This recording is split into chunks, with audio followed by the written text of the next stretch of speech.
divorce, or maybe you're actually going through divorce, we know it could pull up a lot of stuff. We know it can be very challenging in a lot of ways. And starting over, it's a big deal. And yet, there's healing to be had. And today I have Rachel Ruby in the house, and she's got some amazing tips on how to do it differently so that you can really have a smooth-ish,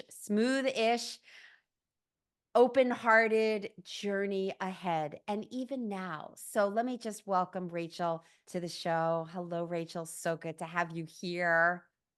Hello, thank you so much for having me. I was on her podcast recently. What's the name of your podcast again? The Divorce to Bliss podcast. The Divorce to Bliss podcast. Yeah, And we had such a great time. She was an we amazing did. host. And we were like, okay, totally need to come on my show too. We do Mhm. that, come on my show. I'll Yeah. come on your show. Yeah. Anyway, let me let you know a little bit about Rachel. Rachel S. Ruby is a divorce healing coach, attorney, entrepreneur, writer, and the author of Divorce to Bliss. We'll make sure that book is in the show notes as well. It took a big journey through the dark tunnel of divorce for Rachel to find true happiness and live her best life. It is her passion and her mission to share this pathway to happiness after divorce so that others can live their truth and find ultimate bliss. So she's been there. She knows this. I've been there. I know this. And so whether you're in the trenches, you're going to get a lot of downloads here for hope and inspiration and support while you're going through it. And more importantly, what's next for you because you can heal. You can heal. And it starts with your mindset. Okay, Rachel, let's just dive right in. Yeah. Why is it so hard to heal from divorce, especially when like people are doing it on their own? Why is it so hard to do on your own? Great question. So, yes, healing, as we all know from anything, is hard, right? It's not supposed to be easy. It's a transformation process. Yeah. But what happens with divorce, because there's so many negative emotions and feelings involved, a lot of people kind of will shut down. And from the moment you know you're going to get divorced, all the way through the divorce, and you're going through maybe battling, maybe not, but child custody agreements, or you might have to move, or there's so many things involved, and it can often create these negative feelings within, and it can actually lead one to go into a victim mentality. And by that, I mean when we start to believe that everything outside of us is what's causing what we're going through, rather than taking control of that and realizing that we have the ability to heal. So when that happens, and when people want to heal, even if they recognize they want to heal, sometimes there's so many different parts of healing, and each person is unique. So sometimes people will start to do too many things at once, or they'll focus on something maybe that's needs to be focused on after something else is focused on first, and then they just get frustrated and they sink deeper into that victim mentality. So sometimes you need to have someone help you and be on your side and help hold you accountable, so you know what to do the right way so you can heal in the most efficient way possible. Oh my God, absolutely. Because it is a rite of passage. It is a challenging hoop to jump through this journey of changing our life, changing our where we live sometimes or who we're with. And we often as human beings go into what did I do wrong or what could I Mm. have done differently? And that victim mentality of this wasn't fair and I Yeah. got raked over the coals and all of these inner beliefs that can really take people out of the healing journey Mhm. because it's that this happened to me kind of thinking. So, what do you say about that victim mentality? You're mentioning it, we're talking about it. I know it very well from working with my clients. How do you move forward when you have that victim mentality? What can you do about that? Well, first of all, you have to realize that it's okay. And you don't want to shame yourself, or be upset with yourself because you are having these feelings. It's very normal. Divorce is a trauma. So when you go through this, it can lead you to feel a lot of negative feelings, a lot of sadness, a lot of, whatever, insert adjective, right? So The first thing you need to do though is recognize that you are in a victim mindset or that you are in a place where you need to get out of and improve, right? And so recognizing that you want to that you are there is so important. And the next one is deciding that you want to get out of that place, right? So making that conscious decision, hey, I want to heal. And those first two steps are so important. And then the next thing you're going to want to do after that is start taking action. And I always, when I help my clients, I always try to help them realize that you want to take baby steps, because if you start to jump into doing things like I mentioned, five different things at a time. I'm going to forgive myself and my spouse, and I'm going to, get involved in this new group, and I'm going to start journaling, and I'm going to, all these things, and you just get lost, and then you're just going to sink deeper into that kind of that spiral drain, right? So you want to start taking baby steps, and then some of the other things like I mentioned, you're going to want to stop blaming yourself. It happened, it's over. We don't want to waste the time on the woulda coulda shouldas, right? We want Yeah. to move forward, and the only way we can move forward is if we are present right here and right Yeah. now. So Yeah. we want to stop blaming. We want to learn to forgive ourselves as well as Yeah. the former spouse. But forgiving ourselves is something that a lot of people don't even think about and Yeah. skip. And then we also want to just be mindful of, all of these things and these processes and where we want to go, where we are, and just acknowledge that we get to heal. We get to make a new life. It's so many Yeah. people, instead of focusing on that, they're focusing on the woe is me, like you said.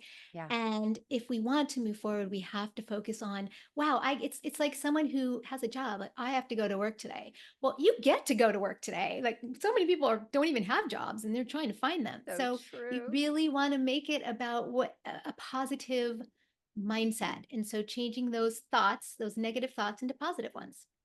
I Every time love you that. have a negative one, you can just say, hey, I'm here. I'm breathing. The Yeah. sky's Yeah. blue. I have a roof over my head. Right? Yeah, gratitude for what we have, and sometimes it can be challenging. Let's call it what it Hmm. is. This is a Hmm. huge life change, and people might be stuck. They might be stuck in that poor me victim mentality, and like you said, it's done. And so what I love what you said is be aware that Hmm. this is actually happening, being aware of these thoughts, being aware of that that you're telling yourself these things and you're feeling this way, and Yeah. that you can heal. And I think that's so huge because when you have that mentality of I can heal and I have choice, Yeah. then there's hope, then there's movement, then you can try new things. And even if it's baby steps, at least you're moving. It's when people aren't moving that they Exactly. suffer. And when they're Mhm. attached to their stories and their past and the shoulda, woulda, coulda is, that's where the pain is. And so I love Mhm. that you're sharing the Yeah. choice part because we do have choice. And here we are at Always. this crossroads of what's next for us in our second act. Yeah. And how do you want it to be? So I love that you brought that in. Mm. And you've mentioned a few different things about noticing these thoughts. What might you say are some good things that a recent divorcee or somebody who's still kind of wanting to move forward but still feeling kind of stuck, what can they do daily that can Okay. support them in their Yeah. healing? So I love these little daily tasks because they're actually simple and they don't take a lot of time. So one is expressing gratitude. That is the I think the number one, the most important thing.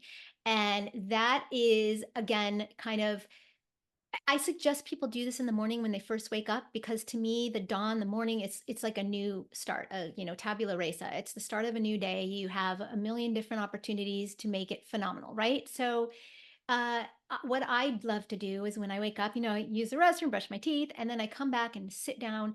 It's quiet. It's still a little bit dark because I wake up early. And I just express my gratitude, sometimes out loud, but usually I do it through meditation, for just for being, for breathing, for what I have, for how far I've come. I mean, yes, there's things that affect us all on a daily basis. And you can throw in those things into the mix of what you're going through from the divorce, and it can seem like you're never going to get out. But expressing gratitude is huge. Anytime you start to go down that kind of rabbit hole of, oh, woe is me, I'm never going to heal, I want you Oh, to just stop yourself right there and think of something you're grateful for. And I also encourage people to write down what they're grateful for. And I like to do this at the end of the day. So I write in my journal, what was I grateful for that happened today? And just pick a couple of things. And, it makes you feel more positive when you focus on the gratitude and the good stuff. And Yeah. let's see what else. I mentioned realizing that what you're feeling is okay, not belittling yourself, not making yourself feel bad. Finding a little bit of quiet time in every day that is time just for you. And that is so important. Even if it's 10 minutes, just go outside, especially being in nature is amazing too for healing. If you don't Yeah. have a park, a lake, a river, an ocean, something by you, even if you live in a city, go find a tree and sit under the tree and look up. Lay on the ground and look up at the clouds. Being enmeshed in that, being in contact with nature is like a Mhm. high, like, makes you feel better. It's like endorphins are created in your brain, right? So that's another thing. And then, and then taking care of the body, mind, and spirit. So body, healthy eating, exercising, all those things. Don't drink, don't, I have a whole chapter in my book on each one of these. Spirituality, find ways to connect with that. There's so many ways you can do it. And mental health too. So those are some things Yeah. you can do every day. Yeah. Absolutely, Yeah. absolutely, and they feel good. They That's the feel good, thing, you and know? that's the point. You wanna feel Yeah. good. Whatever Yeah, I you mean, can if do you're to feel good. Yeah. exactly, if you've been feeling in that heaviness and that sluggishness and the poor me kind of place, it's Mhm. okay. Be gentle with yourself. Don't be shaming yourself. And then shift, like literally Yeah. consciously shift. Sometimes I tell my clients, just schedule a pity party. Schedule it. Say, okay, I'm going to take the next 10 minutes and I'm going to bitch and moan and talk about how shitty my life is. Yeah. Get it out because it's in you. You're already thinking it. So just give it a voice, get it out. And then Yeah. go, okay, time's up. Now it's time to take a step. Exactly. Let me get out into nature. All the things that you said. That's like Yeah. so good. So good. All Yeah, right. I love that idea of putting a time limit on it Yeah. too, and I suggest that to people as well, because if you just keep going and going and going, "Oh, woe Ah, is me," it's like, "Let me get out my drilling it little," in, drilling it in. yeah, Yep, so yep. yeah. The You violin are is you just going you and going. are what you believe, and that's the whole point. So, Exactly, yeah, yeah, exactly. You're right. Whatever you believe, you're right. mhm, Exactly.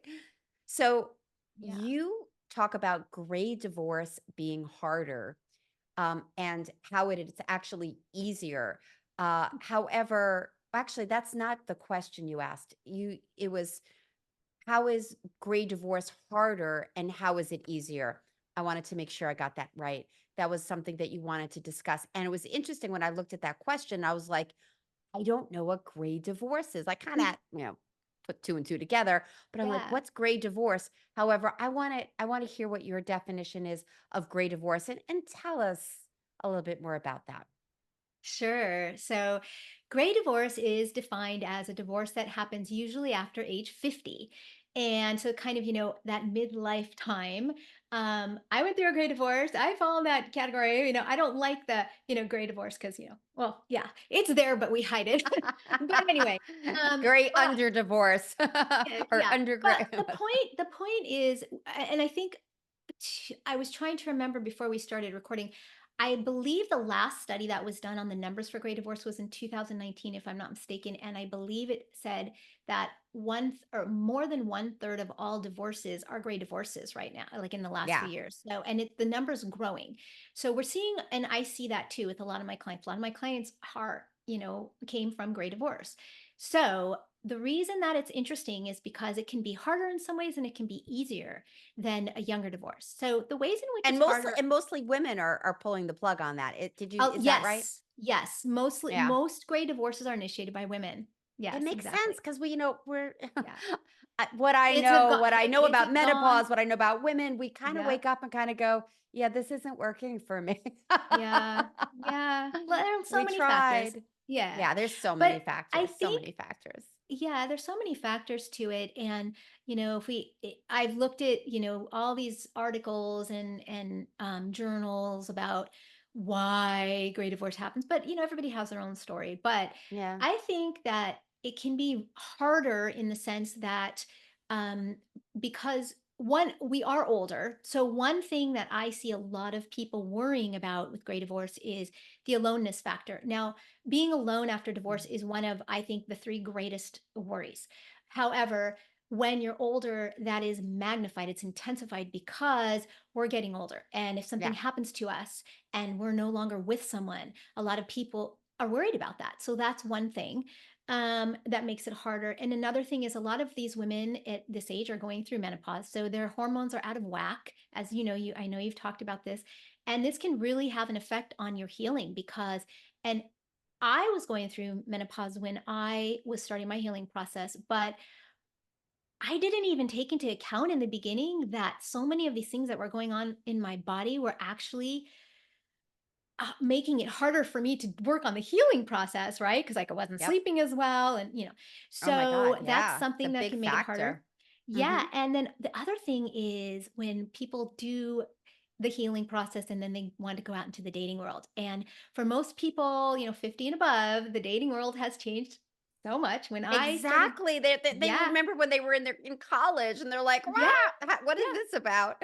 Yeah. So the last time I dated was when I was in my early 20s. And then here I was, in my early 50s when I first divorced. And I waited 2 years. That's a whole other topic of conversation to start Hmm. dating and Yeah. work on me. And I highly Smart. suggest that, by the way. We can get into Yeah. that another Highly time. suggest that But too. yeah, but when I did first start dating after 2 years, I I made a decision myself as to that whole online dating thing that I wasn't going to do it. But I mean, it's you have to understand that because it is how it's done now. So that can make it harder for a lot of people to just kind of understand that. And then there's the easier part of healing from gray All divorce. right, so And let's just pause there for yeah, a you want to moment. pause there? Okay. Yeah, just to say, okay, so there's some hard stuff here. Things have changed Yeah. and we come back to this is your second act. You've got Mhm. choice. You could be grateful that you have choice. And now we're going to talk about how it's easier. I just wanted to like add that in. It just felt right. Let's let's let's Yeah, that's let's let's fantastic. pave the way to how is it easier after 50? Okay.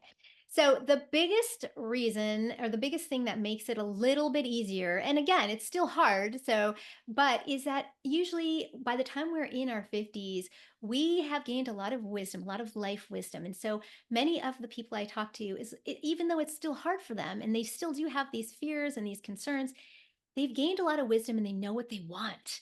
So, especially if the woman has made the decision to leave the marriage at that age, a lot of times they're very set on, I don't want this. And I always say, don't focus on what you don't want, focus on what you want. And so Yeah. that's kind of where I help them. Like, what do you want? And a lot of them know exactly what they want, some don't.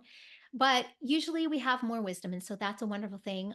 Also, most of us, our kids are out of the house at that time. So we're not dealing with custody situations and picking up kids from school and do they sleep at the dad's or my house or whatever, so that's helpful.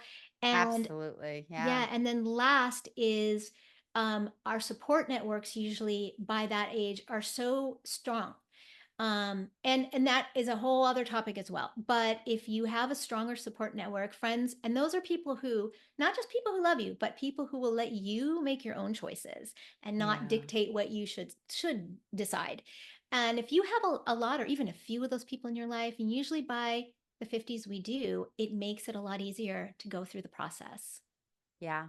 Very Yeah. cool. Very cool. It's so true. It's so true. I Yeah. think about my journey and the people I leaned on and got supported by and Yeah. it wouldn't be standing here doing what I do or sitting Mhm. here right now Yeah. if I hadn't gone through that and Yeah. that life chapter. So thank you for that. Yeah. How can one purge toxic emotions after divorce? Because people they Mhm. hold on to a lot of stuff.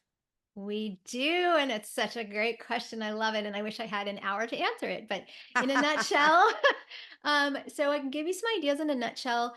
One is to really learn about the concept of letting go because, and letting go isn't just like, goodbye, you're no longer my friend.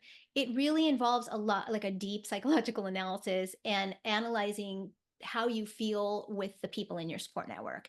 And so Mm, that's letting go of people, but also there's letting go of situations and beliefs that come from culture, family, religion, society.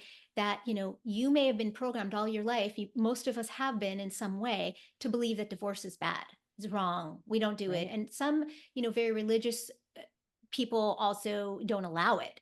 So, excuse me, when you're getting all of this backlash and you've been taught this all your life, you tend to feel a lot of guilt and shame when you get divorced, even if you know it's the right decision. And if you have on top of that the people around you who are saying like, "Oh, well, you really shouldn't do this," blah blah blah. Um, and inside that you should, because that's what you feel. Those things can really make like a toxic atmosphere within yourself, body, mind, and spirit. So you really need to look at how you can purge that, how you can let go. And then getting healthy, which I mentioned is so important. We are what we eat, what you put in your body. Your body is a temple, you're healing. You want to be pure, and so that you can have energy and you can get in touch with your intuition because your body is healthy and cleansed. And also, of course, spiritually and mentally too. And there's so many ways to do this I won't go into. And then I mentioned expressing gratitude. It's another great way to purge toxic emotions. And I also mentioned talking or changing your thoughts from the negative to the positive. And that's one at a time. It's a one at a time Yeah. thing. And it happens to me still. I'll be sitting there in the day and a negative thought will cross my mind about something. It doesn't have to be divorce, and I'll stop and I'll say, okay, wait, stop, and I'll change it to a positive thought. And that really helps. And also mentioned focusing on the present. And I think that's Good pretty stuff. much about it. Yeah, Yeah. some And you good and some you good ways mentioned, to start.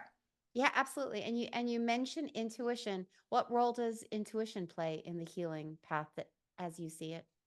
Intuition plays a huge role, and you need to learn to trust your intuition. Many of us, we're all intuitive beings, but some of us don't know how to listen to the intuition and see the signs. And I know in the last few years of my marriage, I've always been a highly intuitive being, and I kind of ignored that, ignored my intuition. But think of it this way.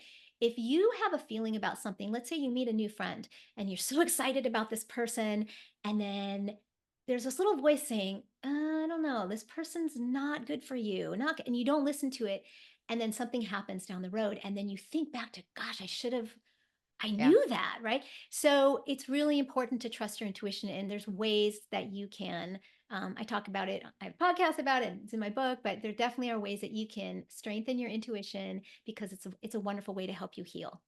Oh my God. We need to listen to ourselves because we have the answers Yeah. and our bodies are like the greatest tools. If we're Yeah. feeling tight and tense, listen to Mm, that. If we're feeling yes. anxious, listen to that. Like what is it telling us? Hmm. And I share that with people when it comes to dating. Yeah. It's like if you're sitting across the table with somebody and you're starting to get tight and nervous or defensive or like notice what's Yeah. going on, and it might Yeah. be your old shit coming up that has nothing to Yeah. do with them. A lot of times people have not unpacked the Right. baggage before they go to their Right. next relationship, and we're not perfect. However, to like really trust our instincts can really save us a lot of heartache. So I love that you brought up intuition. So Yeah. how could people find you? And I know you've got some goodies on your website. Yeah. So my main website has everything you need to know. It's rachelsruby.com. And you can go there. There's a link to a free report on the top 10 mistakes people make when divorcing. So I would highly encourage you to go there, and it's free. You just click it on and get a download. And also there's a link to my book on Amazon. My book is Divorce to Bliss. You can find all the information on my coaching programs and other stuff there. So I have a blog too. So it's really, there's a plethora of information there at rachelsruby.com. Beautiful. We'll make Yeah. sure all of that is in the show notes. Rachel, thank you for talking about this really important topic of starting over and Yeah. managing and healing from divorce. Like it's a big deal. Thank you. Yeah. You're so welcome. Thank you for having me. All right, sister. I hope you enjoyed this episode. Subscribe, and share. This is how we grow. This is how we help other women that are wanting to have a different second act. Think about some sisters that are in your life that might benefit from this episode. Share it with them. And until we meet again. One more thing before you go. Have you taken my Discover Your Love Avatar quiz? It's a 2-minute quiz that can help you not only know your strengths, your superpower because you have one, also identify some of your blind spots, some of the things that might be having you in your fear, having you behaving in ways that aren't in alignment with your highest self, the way you want to be when it comes to dating and relationships. And it'll also help you discover why maybe the stars haven't lined up for you yet. Bottom line is, you take this 2-minute quiz, you get a full report in your email with details on how to move forward in next level love, whether you want a partner or not. So you can go to midlifeloveoutloud.com/love quiz. The link is in the show notes as well. And if you haven't liked and subscribed to the station, I'm going to encourage you to do that too, so you don't miss any episodes. And I hope you got a ton out of today's. See you next week. Mwah.